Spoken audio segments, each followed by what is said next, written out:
Poštovane dame i gospodo, dragi prijatelji, zahvaljujem najprije organizatorima, Dragome Tončiju, kojega svi danas spominjemo, o njegovoj Mireli, Mariji Josipu iz Venezuele, koje sam davno upoznao, Tatjani i Majklu, Anti i mnogim drugim prijateljima koje vidim u ovoj prekrasnoj inicijativi G2 platformi. Hrvatska danas, glasnije nego ikada, poziva svoju dijasporu na povratak, a vi koji ste iseljenici povratnici, kao i vi mladi iseljenici koji ste došli ovdje naučiti hrvatski jezik, najbolji ste svjedoci kako je danas itekako moguće lijepo živjeti u Hrvatskoj i da nema toga mjesta na svijetu gdje ćete se osjećati jednako doma kao u svojoj domovini. Razmišljao sam malo i odlučio govoriti manje o podacima, a više o osobnom iskustvu, nadam se da ne zamjerate, koje je kod mene dovelo do ovog pomalo neobičnog spoja podataka, poduzetništva i diplomacije. Počeo bih s ustajanjem u 4 sata ujutro. Otac, majka, brat i ja, obiteljski ritam, koji te nauči poslu prije nego li se oglasi školsko zvono. Do 7:45 posao obavljen, a u 8 sati već u školskoj klupi. Moj mlađi brat Mislav i ja svako jutro u cik zore odlazili bismo na lokalnu tržnicu u Osijeku gdje smo prodavali voće i povrće, sve ono što smo sami zasijali i ubrali na našem seoskom imanju u Ivanovcu kraj Osijeka. Nekada su se ljudi budili znatno ranije nego danas, pa bi mnogi obavili tu jutarnju kupovinu na tržnici prije odlaska na posao. Sav prihod od prodaje bio je naš, bratovi moj. Međutim, otac je imao zadnju riječ kada bismo trošili taj novac. Nije želio da kupujemo kojekakve gluposti, naravno. Zaradili smo lijepe novce, pa smo tako kupili naš prvi kompjuter. Prvi komodorac, onaj VIC-20, zatim C64 kojega vidite ovdje, pa C128. Ali da nije bilo te tržnice, ne bi bilo ni tih kompjutera. Da nije bilo kompjutera, vjerojatno se nikada ne bih bavio informatikom i bazama podataka. Nekoliko godina kasnije, na tadašnjim saveznim natjecanjima iz informatike, u Murskoj Soboti u Sloveniji i u Novom Sadu u Vojvodini, moj mlađi kolega iz škole, Davor Lauc i ja odnosimo zlatne medalje za našu Osječku matematičku gimnaziju. Ignorirajte ovu petokraku na medalji, jer to je bilo još u doba komunizma. Tada mi nismo osvojili samo te svjetlucave medalje, već i ono što se zove samopouzdanje. To je onaj nevjerojatan osjećaj kada znaš da je uspjeti moguće i da to možeš ponoviti.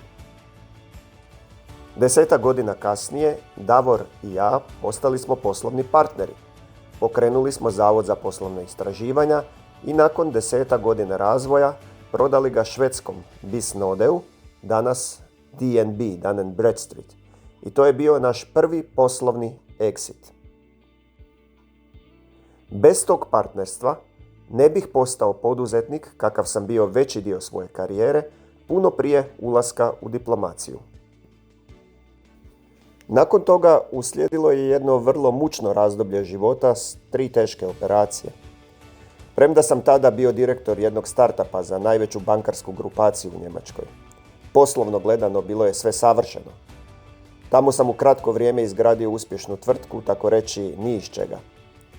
Ipak nisam bio sretan u tuđini što se odrazilo i na zdravlje. Zato sam čvrsto odlučio, vraćam se u Hrvatsku. Tako da sam i ja postao povratnik iz dijaspore, poput većine vas ovdje, premda sam bio samo par godina u Njemačkoj. Nakon godinu dana provedenih u Hrvatskoj prihvatio sam diplomatski poziv i geografski gledano sada opet nisam u Hrvatskoj, ali Hrvatska je u meni i oko mene, jer mi diplomati, barem pravno gledano, ne napuštamo svoju zemlju ni kada smo izvan nje. Možete to zvati i srećom, ali vjerojatno nema puno diplomata koji su se prethodno bavili velikim bazama podataka, strojnim učenjem, teorijom grafova i sličnim temama. U doba kada umjetna inteligencija postaje tema svih tema, napisao sam knjigu AI Diplomacy o primjeni umjetne inteligencije u diplomaciji i u tome pronašao neku svoju nišu, neki svoj mali dio svemira, što će me vjerojatno i trajno obilježiti. Shvatio sam da su podaci novi jezik današnjice i da su upravo podaci kamen temeljac ne samo umjetne inteligencije, već i naše ljudske inteligencije, našeg razvoja, a kako moderna znanost pokazuje čak i čitavog svemira.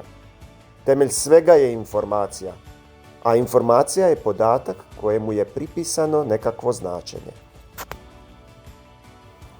Zadnji veliki projekt na koji sam posebno ponosan zove se Bilateralni navigator. Koristimo milijarde podataka i pretvaramo ih u desetke tisuća različitih knjiga.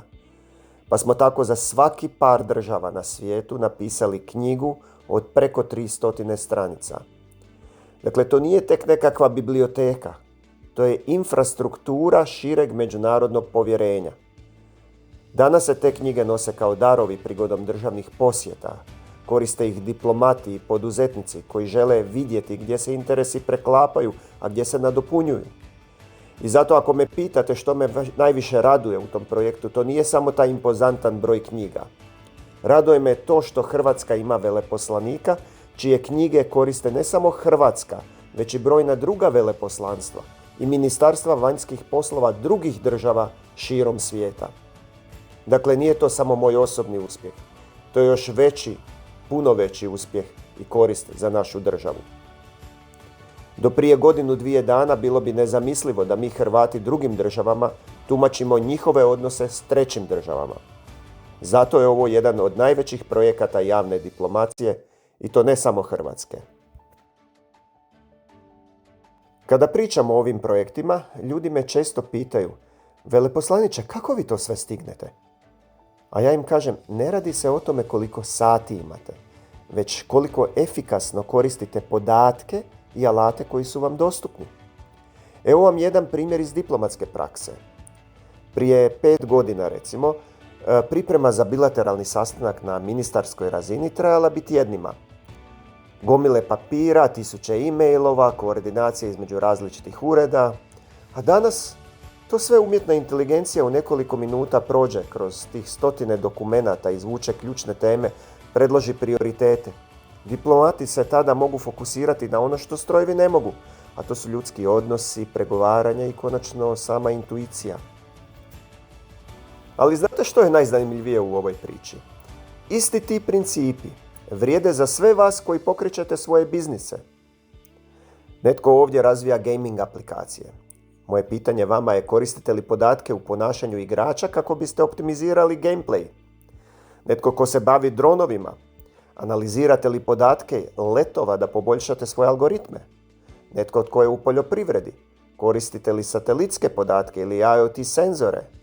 To više nije neka znanstvena fantastika, to su alati dostupni ovdje i sada u Hrvatskoj. Vidim da u našoj Slavoniji raste broj tech startupova. To nije slučajno.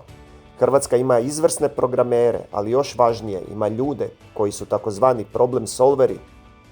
Gaming industrija ne raste zato što imamo najbolje grafičke kartice. O ne, već zato što imamo kreativce koji razumiju tržište i što to tržište traži. Drone tehnologija ne napreduje samo zbog hardvera, već zato što netko razumije stvarne potrebe i pronalazi primjenu, recimo u poljoprivredi, logistici, pa i vojnoj industriji. Koliko se vas sjeća one početne priče o Tesli? Ne o našem Nikoli Tesli, već mislim na Muskovu kompaniju. Ako se sjećate, prije 15 godina mnogi su mu govorili: nemoguće je napraviti električni auto koji će biti bolji od BMW-a ili Mercedesa. Danas ta Tesla vrijedi više od svih njemačkih autoproizvođača zajedno. Zašto? Pa nisu napravili bolji motor. Napravili su bolji softver, bolje podatkovne modele, bolje korisničko iskustvo. Isto vrijedi i za Hrvatsku. To najbolje ilustrira priča s našim Matom Rimcem. Njega također kritiziraju razni skeptici koji mu realno najviše zamjeraju samo jednu stvar: uspjeh. Zato ne trebamo biti veći od Njemačke, ne trebamo imati Silicon Valley. Trebamo biti pametniji, agilniji, brži. Rimac i slični pokazali su da i to možemo. Neki od vas vratili su se iz Amerike, Australije, Argentine, Čilea, Kanade, Njemačke, pa čak i Venezuele. Vi najbolje znate kako izgleda život vani. I vi ste se vratili ne samo zbog nostalgije, već zato što vidite nekakvu priliku. Priliku da nešto izgradite što nije samo hrvatska priča, već globalna priča koja počinje u Hrvatskoj. I tu se vraćam na ono s čim sam počeo, na podatke. Danas uspješan poduzetnik nije onaj koji ima najbolju ideju, već onaj koji najbolje razumije podatke o svojim korisnicima, tržištu, konkurenciji. Upravo kao što mi, diplomati, više ne možemo biti uspješni samo ako govorimo 5 stranih jezika. Moramo, ono što ja kažem, govoriti podatke.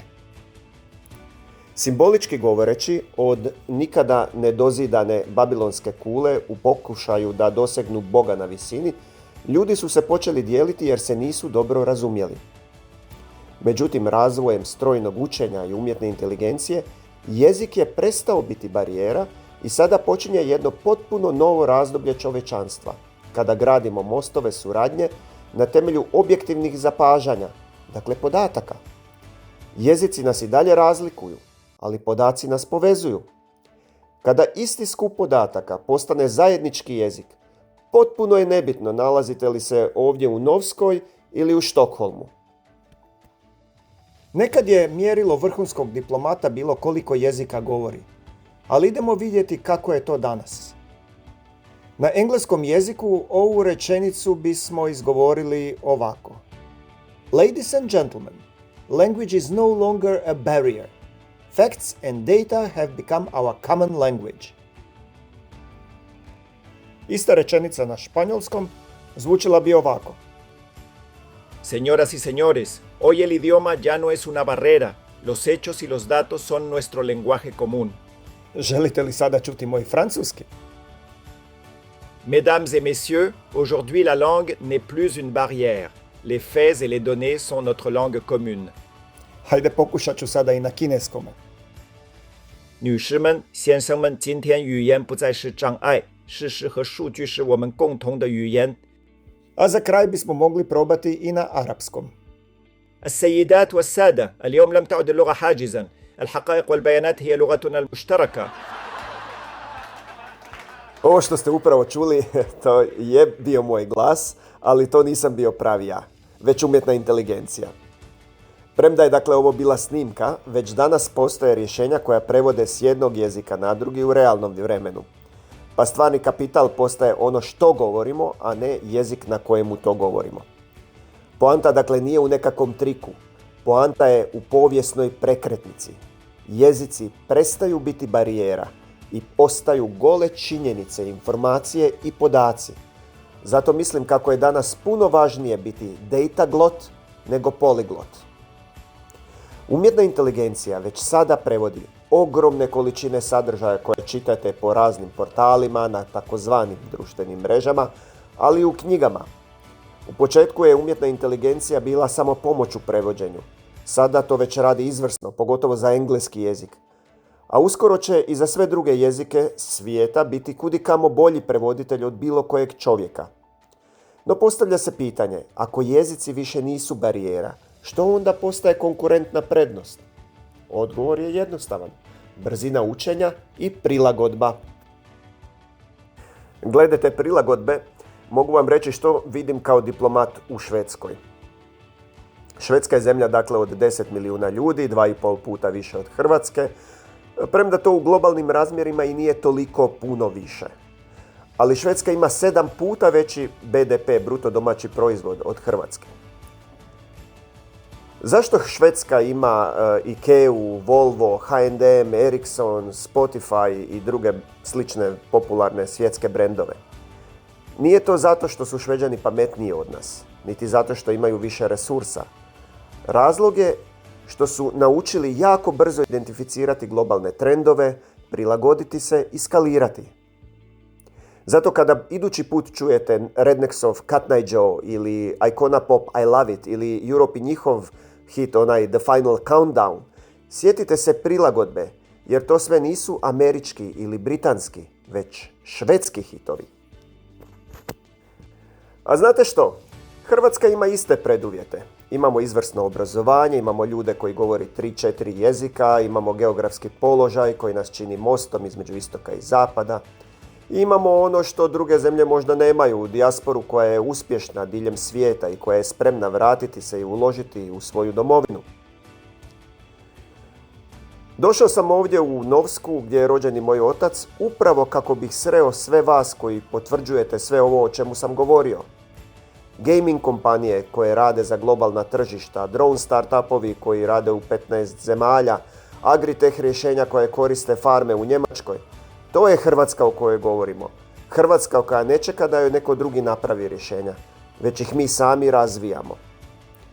I hajde budimo potpuno iskreni, nije sve savršeno, jer još uvijek postoji puno previše birokracije, još uvijek je teško doći do kapitala, još uvijek bilježimo brain drain, ali dragi prijatelji, prvi put vidimo Hrvatsku u A kreditnom razredu, nezaposlenost nam je rekordno niska, a plaće nikad veće. Meni je recimo dovoljno prisjetiti se kad sam preuzeo dužnost veleposlanika u Kraljevini Švedskoj prije 7 godina. Bio sam pomalo skeptičan oko svoga posla tamo. Mislio sam kako ja kao predstavnik zemlje relativno skromnih mogućnosti mogu biti relevantan, a relevantnost je jako važna u našem poslu, u jednoj zemlji koja dijeli Nobelove nagrade. Ali onda sam shvatio, ne natječemo se s tradicijom, ne natječemo se s poviješću. Natječemo se s budućnošću. Budućnost koja se gradi na podacima, na tehnologiji, na inovacijama, a u tome mi Hrvati nismo ništa lošiji od Šveđana, Njemaca ili Amerikanaca. Vidim sve više švedskih kompanija koje dolaze u Hrvatsku ne samo zbog turizma, već zbog talenata. Vidim sve više hrvatskih IT kompanija koje osvajaju švedsko tržište. I vidim kako se taj trend ubrzava. A zbog umjetne inteligencije će se i još više ubrzati. Ono što umjetna inteligencija ne može i vjerojatno još dugo neće moći, jest prenošenje osobnih iskustava. Niti će moći razumjeti jedinstven doživljaj stvarnosti kakvog ima čovjek. Zato sam s vama podijelio ona uvodna osobna iskustva jer su me ta iskustva naučila sljedeće. Prvo, nikada ne odustaj. Drugo, posveti se svome cilju. Treće, pretvori podatak u informaciju, informaciju u odluku, a potom uvijek zahvali onome gore ili onima oko sebe, bez kojih se ništa od toga ne bi dogodilo. Netko sanja medalju, netko diplomu, netko svoje poduzeće, netko domovinu koja ga zove natrag. Meni je, eto Bog dragi, podario sve to zajedno i povrh toga 3 djece i suprugu koja me razumije. I zato sam danas miran, ništa više ne trebam, samo nastaviti spajati neke nove točkice, od Novske do Štokholma, od tezge do diplomacije, od podataka do povjerenja, od povjerenja do suradnje, a od suradnje do svijeta bez podjela i sukoba. Hrvatska je danas članica Europske unije, eurozone, jedinstvenog šengenskog prostora, NATO članica, a od iduće godine ulazimo i u OECD. To nas sve svrstava u klub najboljih država svijeta, možda 15 država, ne više. Tako da povratak u domovinu više i nije nikada nedosanjani san roditelja, djedova i pradjedova koji su iselili iz Hrvatske, već postaje razumna i racionalna opcija radi osobnog boljitka, veće sigurnosti i bolje kvalitete života. Zato bih se na samome kraju obratio ovim mladim ljudima koji su također došli ovdje, našim iseljenicima koji su došli u Hrvatsku naučiti hrvatski. Danas, prvi puta u modernoj povijesti, možete birati srcem, a da pritom ne izgubite razum. Možete se vratiti kući i istovremeno biti dio globalnog tržišta, sudjelovati u raznim europskim projektima, te uživati u sigurnosti pod okriljem NATO saveza. Ako se vratite i ovdje pokrenete nekakav svoj biznis, čak 5 godina nećete plaćati porez na dohodak. To sve skupa više i nije neki kompromis, zar ne? Sada je to velika prednost. Zato vas pitam, što čekate? Pakirajte se i vraćajte se doma u svoju Hrvatsku.